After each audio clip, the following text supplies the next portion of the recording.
Top 5 MLBB heroes na mahirap gamitin. Number 1. Si Funny dahil napakahirap ng mga cables na kailangan mo masterin. Kinakailangan ng ilang buwan na pagsasanay bago mo makabisado gamitin si Funny.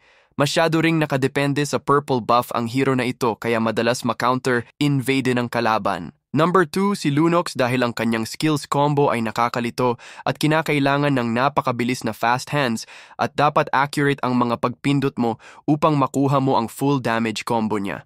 Medyo mahirap gamitin si Lunox at hindi ito advisable sa mga baguhang players. Number 3, si Cho dahil sa kanyang single target pick-off at high mobility na masyadong madaming pinipindot. Medyo mahirap magamit ng maayos si Cho, lalo na kung puro freestyle ka kahit wala kang ambag sa laro. Ang paggamit kay Cho ay nangangailangan ng matinding kasanayan upang magamit ito ng tama. Number 4, si Johnson dahil kailangan mo ng lisensya at napakalupit na driving skills upang magamit mo ito ng tama. Madalas natatalo kapag may kakamping Johnson dahil hindi nila masyado kabisado ang tamang pag-drive kay Johnson dahil wala silang lisensya. Number 5, si Beatrix dahil mayroon siyang 4 na baril na dapat kabisado mo kung paano gagamitin at dapat magaling ka tumutok para magamit mo siya ng maayos. Ito ang marksman hero na hindi pwede sa mga baguhan.